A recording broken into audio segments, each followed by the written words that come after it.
on January 6, 1759.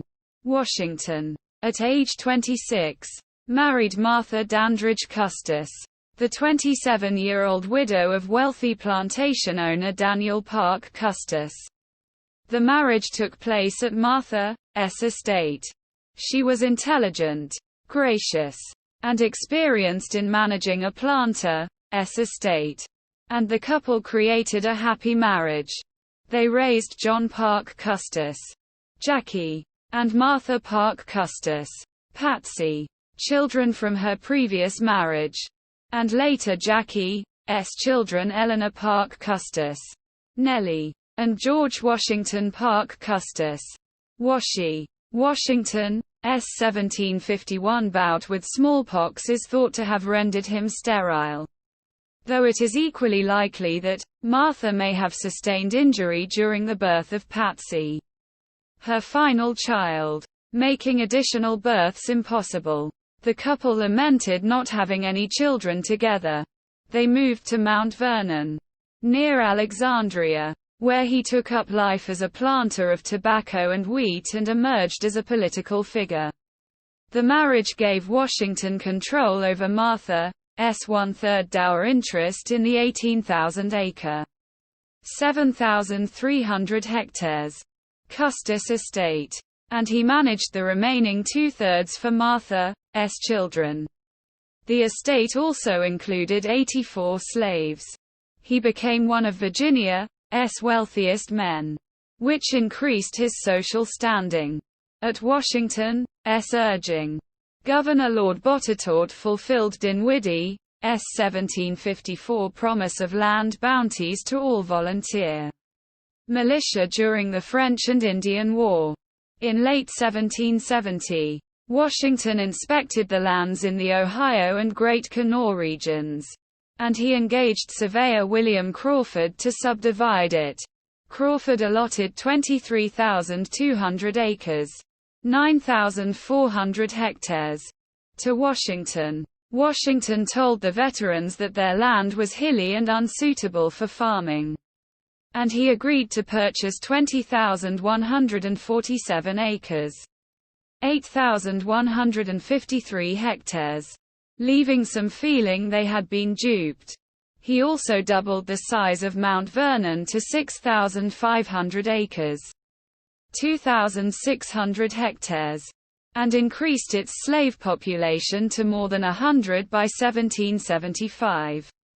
Washington's political activities included supporting the candidacy of his friend George William Fairfax in his 1755 bid to represent the region in the Virginia House of Burgesses. This support led to a dispute which resulted in a physical altercation between Washington and another Virginia planter, William Payne. Washington diffused the situation, including ordering officers from the Virginia Regiment to stand down. Washington apologized to Payne the following day at a tavern. Payne had been expecting to be challenged to a duel. As a respected military hero and large landowner, Washington held local offices and was elected to the Virginia provincial legislature, representing Frederick County in the House of Burgesses for 7 years beginning in 1758. He plied the voters with beer, brandy, and other beverages. Although he was absent while serving on the Forbes expedition, he won the election with roughly 40% of the vote, defeating 3 other candidates with the help of several local supporters. He rarely spoke in his early legislative career, but he became a prominent critic of Britain's taxation policy and mercantilist policies towards the American colonies starting in the 1760s. By occupation, Washington was a planter, and he imported luxuries and other goods from England, paying for them by exporting tobacco. His profligate spending combined with low tobacco prices left him £1,800 in debt by 1764, prompting him to diversify his holdings. In 1765, because of erosion and other soil problems, he changed Mount Vernon primary cash crop from tobacco to wheat and expanded operations to include cornflour milling and fishing.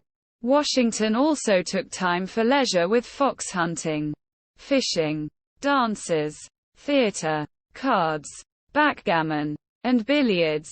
Washington soon was counted among the political and social elite in Virginia. From 1768 to 1775, he invited some 2,000 guests to his Mount Vernon estate, mostly those whom he considered people of rank, and was known to be exceptionally cordial toward his guests. He became more politically active in 1769, presenting legislation in the Virginia Assembly to establish an embargo on goods from Great Britain. Washington's stepdaughter Patsy Custis suffered from epileptic attacks from age 12, and she died in his arms in 1773. The following day, he wrote to Burwell Bassett, "It is easier to conceive than to describe the distress of this family." He cancelled all business activity and remained with Martha every night for 3 months.